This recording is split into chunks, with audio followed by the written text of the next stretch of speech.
Bonjour à tous et à toutes. La fête est ravie de vous annoncer le lancement de 7 capsules vidéo thématiques réalisées par ses stagiaires. Ce projet de communication met fin au stage de Camille Fabien et est le premier projet de Colombe Lédier. Elles ont toutes les deux réalisé un tour de France des écoles de la fête et donné leur maximum en tant qu'amateurs pour promouvoir la fête et ses valeurs. Nous souhaitons les remercier ainsi que Clara Nguyen Phiok, étudiante à l'Université Paris-Dauphine, qui a réalisé l'ensemble du montage de ces capsules. L'accomplissement de l'enfant ou de l'adolescent devenu élève est au centre des préoccupations de l'équipe pédagogique et des parents qui ont fait le choix d'une école de la fête.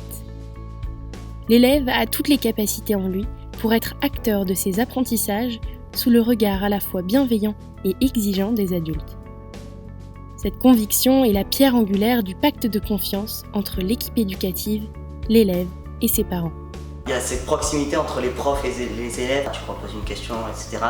Dans mon ancienne école, il y avait ce problème-là que mes profs m'aidaient pas du tout, alors que là, oui, il y a des profs qui aiment m'aider. Le temps qu'ils prennent pour nous expliquer les choses.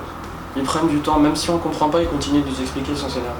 Dès qu'il y a un problème, on se serre tous les coudes pour le résoudre. Les écoles de la fête partagent la conviction que chaque élève est un être singulier.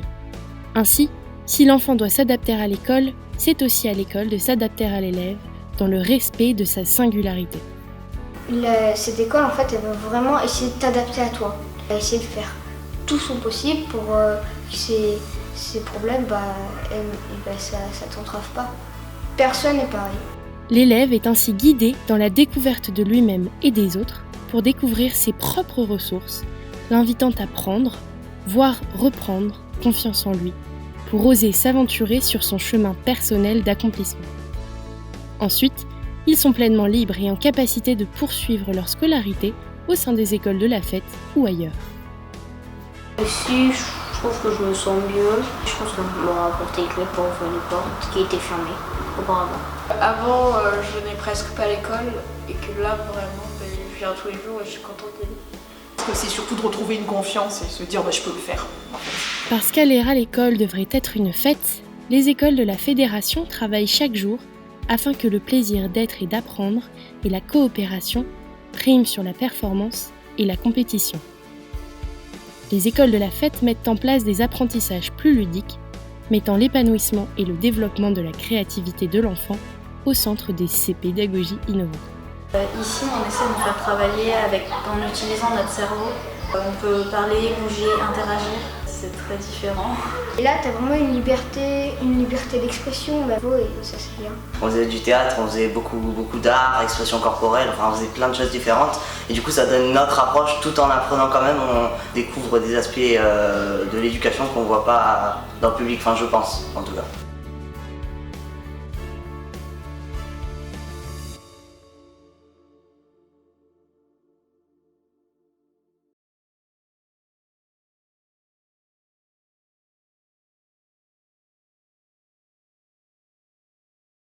La Fédération des écoles de la transition éducative s'est donnée pour mission d'incarner l'école d'aujourd'hui et d'inspirer l'éducation de demain afin de favoriser l'accomplissement de chacun. La tournée des écoles de la fête a été riche en belles émotions. Découvrir des atmosphères très différentes à travers la France et voir toujours beaucoup de joie, de bienveillance et de sourire m'a vraiment donné de l'espoir en ce qui concerne l'avenir de l'éducation. Je suis rassurée et heureuse qu'aller à l'école puisse être quelque chose de joyeux pour les élèves. Cela grâce à la multitude d'initiatives et de beaux projets que les écoles de la fête, comme d'autres écoles, j'espère ailleurs en France, portent au quotidien, au bénéfice des élèves comme des adultes et des parents qui perçoivent toutes les conséquences positives de ces pédagogies et de ces pratiques éducatives. La réalisation de ces vidéos a représenté un challenge important pour moi et pour mes 2 co-réalisatrices. Des interviews au tournage dans les écoles, en passant par l'écriture des scripts, tant de choses que je n'avais jamais fait avant, mais sur lesquelles j'ai tellement appris. Ces vidéos représentent la concrétisation d'un projet qui me tient à cœur, et ce pour une cause qui est très importante pour moi. L'éducation et le soutien aux écoles aux pédagogies différentes, innovantes et personnalisées, à l'avant-garde de la transition éducative qui devrait bénéficier au plus grand nombre d'élèves. C'est en effet là un point majeur de convergence des écoles et enseignants réunis au sein de cette fédération, que de vouloir inspirer l'évolution de leurs collègues de l'école classique.